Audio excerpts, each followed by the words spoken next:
ഉപ്പാ ഉപ്പാ അസ്സലാമു അലൈക്കും. ഞാനാണ് ആ എന്തേ കിടന്ന് ഒന്നുമില്ല കഴിഞ്ഞ് വാങ്ങിച്ചിട്ട് അങ്ങ് നീക്കി. അല്ല വയ്യെങ്കിൽ നീക്കണ്ട, കുടിച്ചാൽ മതി. അതെ നീട്ടോ, കാലിങ്ങോട്ട് തൂക്കിട്ടോ. ആ എന്താ ഇപ്പൊ ഇങ്ങനെ കിടന്ന അവിടെ? അപ്പൊ എന്തേ കിടന്നത്? ഒന്നുമില്ല, മേലും കയ്യൊക്കെ ഒരു കുടച്ചിലുള്ളിൽ. പനിക്കണ്ട? പനിക്കണമൊന്നുമില്ലല്ലോ, ചൂടൊന്നും കാണാനില്ല. അത് പുറത്ത് നല്ല തണുപ്പുണ്ട്, അതാവും.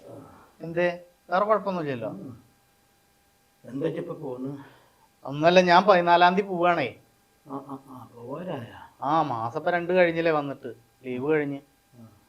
അപ്പൊ ഇനിയിപ്പോ പോണം. പിന്നെ പെരപ്പണി അവിടെ കഴിഞ്ഞാ? ഇല്ല, പെരപ്പണി 1 മാസം കൂടി. ഇപ്പൊ വരെ ഒന്ന് ക്ഷമിക്കേ, പെരപ്പണി 1 മാസം കൂടി കഴിഞ്ഞാൽ തീരും. അപ്പൊ ഉപ്പാനെ ഞാൻ അങ്ങോട്ട് കൊണ്ടുപോണ്ട് വീട്ടിലേക്ക് കേട്ടാ. ഞാൻ ഇവിടെ ഇല്ലെങ്കിലും ഞാൻ ഓളോടും കുട്ടികളോടും കൂടിയിട്ട് വന്നിട്ടേ ഇവിടുന്ന് കൂട്ടി കൊണ്ടുപോകാൻ പറയാം കേട്ടാ. 14-ാം തീയതി ആ വരുന്നേ. ഫൗസിയും ഷഫീഖും ഒക്കെ അങ്ങോട്ട് പോയി. എന്താ അങ്ങാടിക്ക് പോയി? പിന്നെ അപ്പൊ പെരപ്പണി എൻ്റെ 1 മാസം കഴിഞ്ഞാൽ കഴിയും.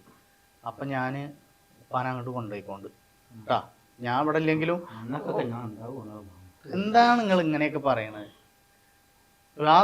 1 മാസം കൂടി കഴിയട്ടെ, അപ്പോഴത്തേക്ക് ഞാൻ ഓളും കുട്ടികളും വന്നിട്ട് കൂട്ടിക്കൊണ്ടുപോയിക്കോളും. പിന്നെ ഫൗസി ഇപ്പൊ പഴയ പോലെ പണിയായിട്ട് കുഴപ്പമൊന്നുമില്ലല്ലോ? എന്നെ സമാധാനിപ്പിക്കാൻ പറയണ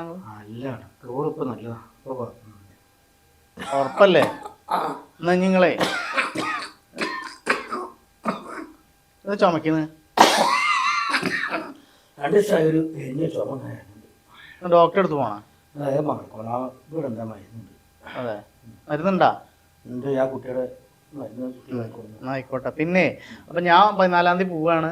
അപ്പൊ അത് കഴിഞ്ഞാൽ പിന്നെ പെരപ്പണി കഴിഞ്ഞാൽ അവള് വന്നിട്ട് കൂട്ടിക്കൊണ്ടേക്കോളൂട്ടാ. ഇനി ഇപ്പൊ അതിലിടയ്ക്ക് എനിക്ക് ഇങ്ങോട്ട് വരാൻ പറ്റിയില്ലെങ്കിൽ വെച്ചിട്ടാ ഞാൻ ഇപ്പൊ ഇന്ന് തന്നെ പോകുന്നത് കേട്ടാ. ഷഫീഖ് വന്നാൽ നിങ്ങൾ പറഞ്ഞാൽ മതി, ഞാൻ പോയിട്ട് വിളിച്ചോളാം. ഞാൻ കണ്ടില്ല അല്ലെങ്കിൽ വഴിയിൽ നിന്ന് കണ്ടോളാം കേട്ടാ.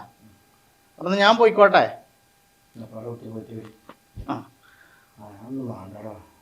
അല്ല വെച്ചോളാം, ഇതിപ്പോ അധികം ഒന്നുമില്ല, ഒരു ബർക്കത്തിന് കയ്യിൽ വെച്ചാൽ മതി. പിന്നെ മാത്രല്ല എന്തെങ്കിലും മരുന്നാ ചില്ലറ എന്തെങ്കിലും വാങ്ങിക്കോളാം. സാറില്ല, വെച്ചാളെ അവിടെ. അല്ല കുഴപ്പമില്ല അവിടെ ഇരുന്നോ. ഞാൻ പോട്ടെന്നാ. കരയൊന്നും വേണ്ട. ഞാൻ വിളിക്കണ്ട, ഞാൻ അവിടെ പോയിട്ട് വിളിക്കാം. സാറില്ല, ഞാൻ പോയിട്ട് വിളിക്കണ്ട കേട്ടാ. 1 മാസം കൂടി നിങ്ങളൊന്ന് ക്ഷമിക്കട്ടാ. ശരി. അസ്സലാമു അലൈക്കും.